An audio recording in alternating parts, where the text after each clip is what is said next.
Hi friends, வணக்கம் and welcome to எங்கள் வீட்டு சமையல். நம்ம இன்றைக்கி சூப்பரான சுவையில் வெண்டைக்காய் புளிக்குழம்பு எப்படி செய்யணுன்றது தான் பார்க்க போகிறோம். வாங்க வீடியோக்குள்ளே போகலாம். இந்த வீடியோவில் சாதத்துக்கு ஏற்ற ஒரு வெண்டைக்காய் புளிக்குழம்பு, அதாவது காரக்குழம்பு தான் செஞ்சு காட்ட போகிறோம்.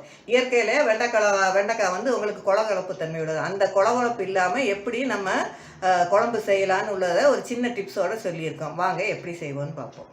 இதுக்கு நீங்கள் 1/4 கிலோ அளவு வெண்டைக்காய் நல்லா இலசா பார்த்து வாங்கிட்டு அதை உப்பும் மஞ்சளும் கலந்த தண்ணியில் நல்லா வாஷ் பண்ணிவிட்டு ஒரு டவலில் காய வச்சுருங்க. அதுக்கப்புறம் கொஞ்சம் நீளமாக அதை கட் பண்ணிக்கோங்க. நீளமாக கட் பண்ண பிறகு அதை இந்த மாதிரி கொஞ்சமாக எண்ணெய் விட்டுட்டு அதை வதக்கிக்கோங்க. இந்த மாதிரி செஞ்சோம், இந்த மாதிரி கழுவி காய வச்சுட்டு அதுக்கப்புறமா நம்ம வதக்கணும் அப்படின்னா நமக்கு குழப்பு தன்மை இருக்காது. நம்ம 2 பச்சை மிளகாவையும் சேர்த்து இதை வதக்கிக்கலாம். வெண்டைக்காய் எலசாக இருந்தாலும் நல்லாயிருக்கும். அதனால் அதோட நுனியை நீங்கள் ஒடிச்சு பார்த்து வாங்கினீங்கன்னா உங்களுக்கு நம்ம செய்கிற குழம்போ பொரியலோ டேஸ்ட்டாக இருக்கும். இப்போ நம்ம வெண்டைக்காயை வதக்கிட்டோம். அதை ஒரு பிளேட்டில் எடுத்து வச்சுக்குவோம். இப்போது கடாயில் தேவையான அளவு எண்ணெய் விட்டுட்டு எண்ணெய் காஞ்சோன்னே கடுகு உளுத்தம் பருப்பு போட்டு நம்ம தாளிச்சிக்கலாம். கொஞ்சமாக வெந்தயமும் சேர்த்துக்கோங்க.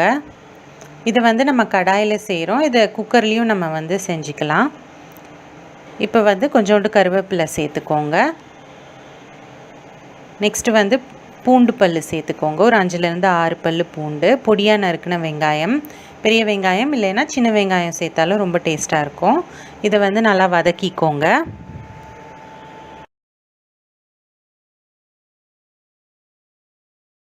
வெங்காயம் வதங்க தேவையான அளவு உப்பும் அதுக்கப்புறம் மஞ்சத்தூளும் சேர்த்துக்கோங்க.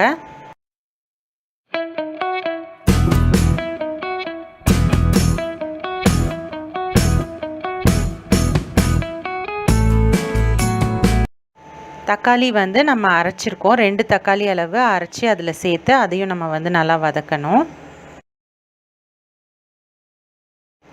4 ஸ்பூன் அளவுக்கு குழம்பு மிளகாத்தூளும் நம்ம சேர்த்துக்கிட்டோம். அதுக்கப்புறம் பச்சை வாசனை போகிற வரைக்கும் அதை வதக்கிக்கோங்க.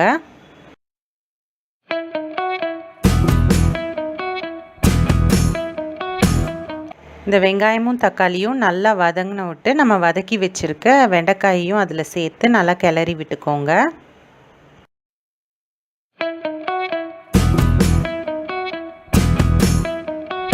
இப்போ எலுமிச்சம்பழம் அளவுக்கு புளியை நல்லா கட்டியாக கரைச்சி விட்டுக்கோங்க. தேவையான அளவு தண்ணியும் சேர்த்துட்டு குழம்ப நல்லா கொதிக்க விட்டுருங்க.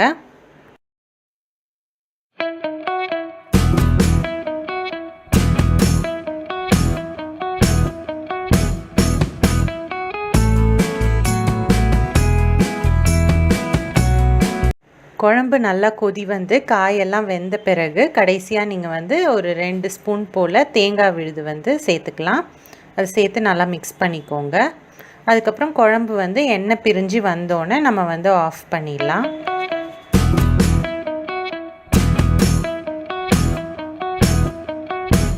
சுவையான வெண்டைக்காய் புளிக்குழம்பு சூப்பராக தயாராகிடுச்சு. இந்த சிம்பிளான ரெசிப்பியை நீங்களும் ட்ரை பண்ணிங்கன்னா உங்களோட கமெண்ட்ஸை எங்களுக்கு ஷேர் பண்ணுங்கள். இந்த வீடியோ உங்களுக்கு பிடிச்சிருந்ததுன்னா லைக் பண்ணுங்கள், ஷேர் பண்ணுங்கள், சப்ஸ்கிரைப் பண்ணுங்கள். மறக்காமல் பெல் பட்டனையும் டேப் பண்ணுங்கள். அப்போ தான் எங்களோட ரெகுலர் அப்டேட்ஸ் உங்களுக்கு சேரும். தேங்க்யூ.